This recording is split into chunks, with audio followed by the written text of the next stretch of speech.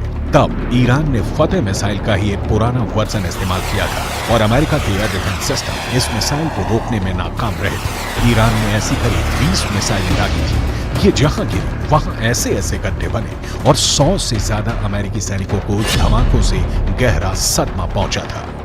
देखा जाए तो इस वक्त पूरे पश्चिम एशिया में युद्ध की चिंगारी पहुंच चुकी है। इजराइल से लेकर गाजा तक, गाजा से निकली आग लेबनान तक पहुंच चुकी है। चिंगारी सीरिया और ईरान में भी नजर आ रही है और अब उत्तर कोरिया से मिले हथियार बड़ा खतरा बनते दिखाई दे रहे हैं।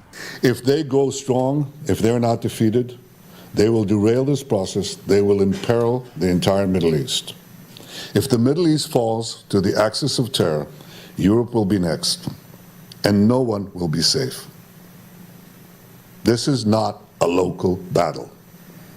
This is a global battle. The paramount need is to defeat this axis. That battle is now being waged by us against Hamas in Gaza. There is no substitute for victory.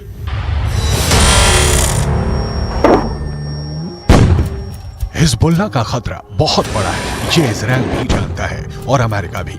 अगर Hezbollah ने gear बदला तो Israel के लिए उसे रोकना आसान नहीं होगा। यही वजह है कि अमेरिका के विदेश मंत्री एंटनी ब्लिंकन इराक का भी दौरा कर चुके हैं। जब ब्लिंकन इराक पहुंचे तो वो बुलेट प्रूफ जैकेट पहने हुए थे। इराक में ऐसा खतरा बताता है कि अमेरिका इस वक्त वहां की मिलिशिया हश्द अल शाबी से भी घबराया हुआ है, क्योंकि ईरान समर्थित इस गुट ने अब इराक और सीरिया दोनों जगह अमेरिका के अड्डों पर हमले शुरू कर दिए हैं।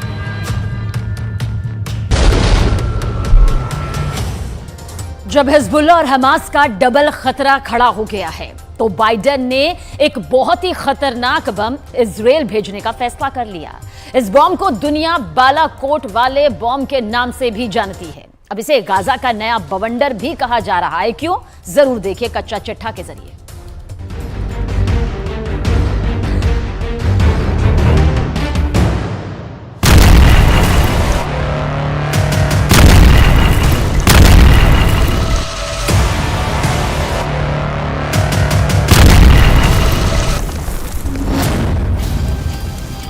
हमास का सफाया करने के लिए इजराइल अब वही बम इस्तेमाल करेगा जो भारत ने पाकिस्तान के खिलाफ बालाकोट में किया था।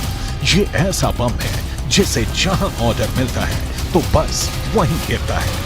ये दुश्मन को चुन चुन कर मारता है और अब इजराइल इसी बम से हमास को खत्म करना चाहता है। स्पाइस बम एक तरह की किट होती है जो बम को एक ग्लाइड करने में मदद करती है और फिर सैटेलाइट की मदद से ये उसी ठिकाने पर गिरता है जहां इसे टारगेट मिलता है।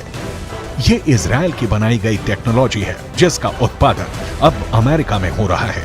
यही वजह है कि अमेरिका ने अब 2,500 करोड़ रुपए का हथियार पैकेज इजराइल को डिलीवर करने का फैसला किया है।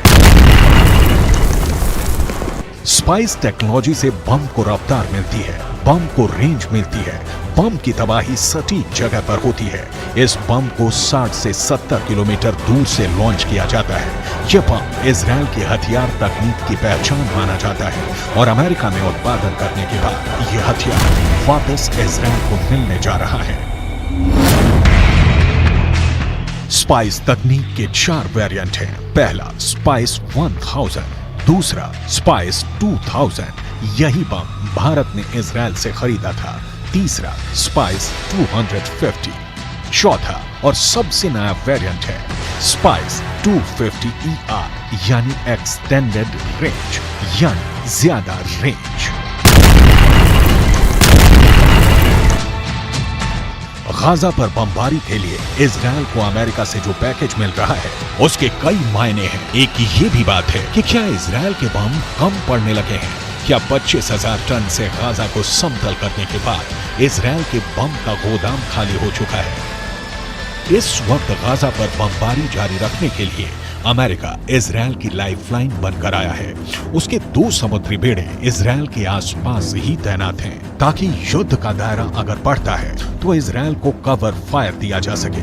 ये दोनों समुद्री बेड़े परमाणु बम से लैस हैं, इसलिए डर ये भी सता रहा है कि अगर हमास का खात्मा नहीं हुआ और इजराइल के दुश्मनों ने उस पर चौतरफा हमला किया तो क्या परमाणु बम एक्टिव हो सकता है? इजराइल के दोस्त अमेरिका ने समंदर में अपनी घातक परमाणु पनडुब्बी ओहायो भी तैनात कर दी है, जिसके टारगेट पर साफ तौर पर ईरान है। मतलब हमास और ईरान के खिलाफ अमेरिका ने अपना परमाणु प्लान एक्टिवेट कर दिया है। परमाणु हमले की आशंका इसलिए भी जताई गई क्योंकि इजराइल के मंत्री गाजा पर एटम बम गिराने की हुंकार भर चुके हैं।